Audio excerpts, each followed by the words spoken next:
Nama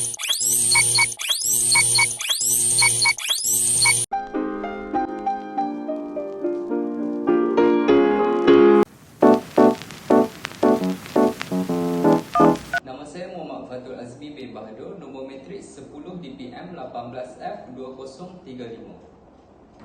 Kemajuan dalam arus pemodenan di samping penularan wabak COVID-19 di seluruh dunia telah memberi impak yang besar terhadap perubahan ekonomi negara.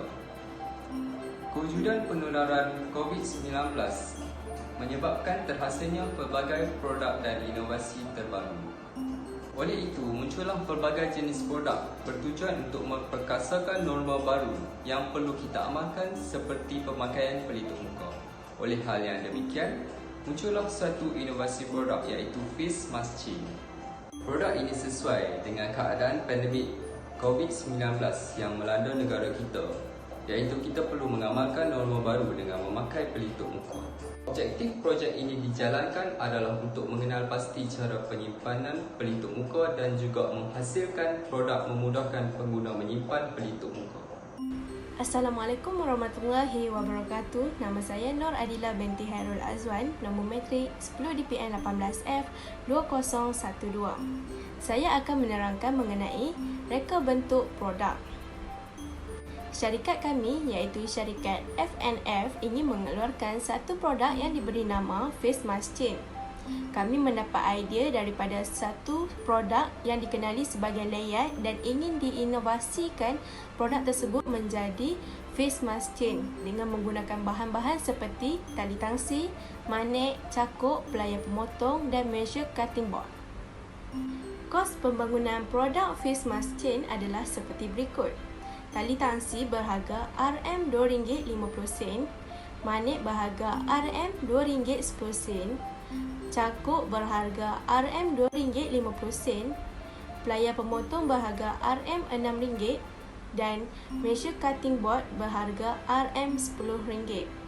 Jumlah keseluruhan kos pembangunan produk Face Mask Chain adalah RM23.10. Seterusnya ialah langkah-langkah penjanaan produk. Langkah pertama ialah membuat pengukuran tali tangsi yang ingin digunakan. Langkah kedua, menyertakan dan mengikat cangkuk di satu bahagian tali tangsi. Fungsi cangkuk tersebut adalah untuk mencangkuk pada tali pelitup muka. Langkah yang ketiga, mengisi magnet ke tali tangsi mengikut panjang yang ingin digunakan. Langkah yang keempat ialah mengukur semula produk yang sudah lengkap diisi magnet supaya ada lebihan panjang di hujung tali tangsi untuk sertakan cakuk. Langkah yang kelima, mengikat dan menyertakan cakuk di hujung tali tangsi dan mengikat dengan kemas. Langkah yang keenam, produk sudah siap dihasilkan dan sedia untuk dibungkus. Seterusnya ialah strategi pemilihan lokasi. Dari segi pemilihan lokasi, syarikat FNF telah mencadangkan 3 tempat iaitu Kepala Batas, Bukit Mertajam dan Kok Diang untuk menjalankan operasi organisasi kami. Selain itu, kami telah mengambil kira dari segi faktor seperti kos tetap, kos bahan mentah, kos buruh dan kos overhead. Faktor intangible.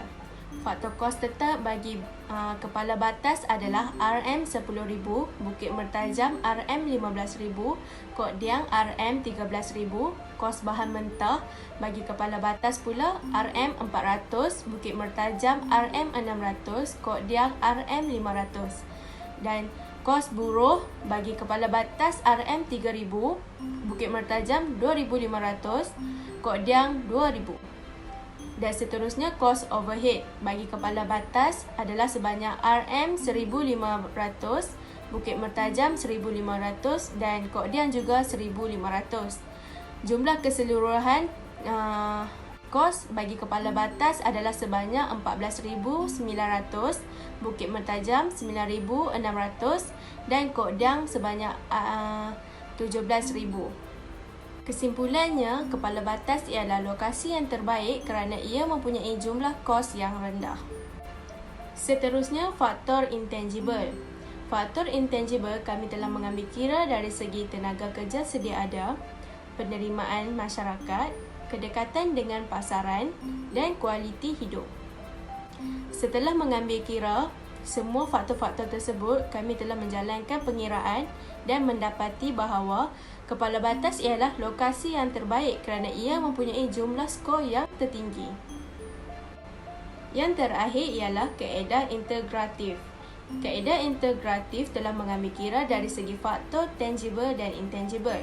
Setelah membuat pengiraan, kepala batas telah mengumpul jumlah skor sebanyak 9, Bukit Mertajam jumlah skor sebanyak 4 dan Kokdiang jumlah skor sebanyak 6. Dan kesimpulan yang dapat saya buat adalah kepala batas ialah lokasi yang terbaik kerana mempunyai jumlah skor yang tertinggi. Syarikat F&F telah memilih kepala batas sebagai lokasi untuk menjalankan operasi organisasi kami.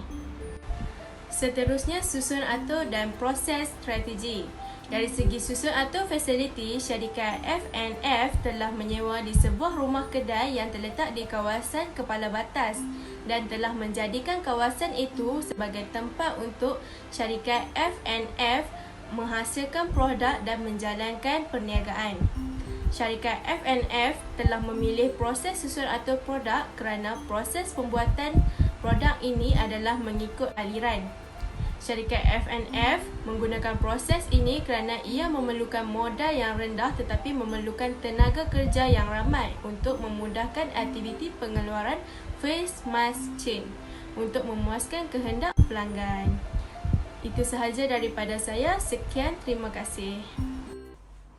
Assalamualaikum dan salam sejahtera. Nama saya Farhana binti Talib. Nombor matrik 10 DPM 18F2045. SWOT analisis. Terdapat 4 bahagian di dalam SWOT analisis. Yang pertama, kekuatan. Antara ciri kekuatan ialah mudah dibawa ke mana sahaja. Hanya gantungkan face mask chain anda pada tali pelitup muka.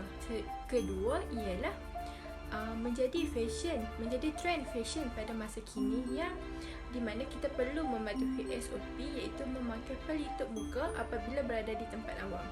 Seterusnya ialah kelemahan. Produk face mask chain ini baru memasuki pasaran perniagaan, maka ia tidak dikenali ramai. Seterusnya ialah peluang. Peluang produk face mask chain ini ia akan mendapat permintaan yang tinggi akibat pandemik COVID-19 ini. Dan yang terakhir ialah ancaman. Ancaman face mask chain ini ialah akan wujudnya produk pesaing dan akan wujudnya peniruan produk. Pengukuran kerja. Terdapat beberapa elemen dalam pengukuran kerja. Antaranya ialah job element packaging, job element production, job element arranging. Untuk job element packaging, observe time dia ialah 2 minit, 5 minit, 7 minit, 9 minit dan 11 minit. Manakala performance rating ialah 120%. Untuk job element production pula ialah observe time dia 3 minit, 6 minit, 9 minit, 12 minit dan 21 minit. Manakala untuk performance rating ialah 90%. Dan yang terakhir ialah job element arranging iaitu observe time 8 minit, 12 minit, 16 minit, 25 minit dan 17 minit. Manakala performance rating ialah 80%.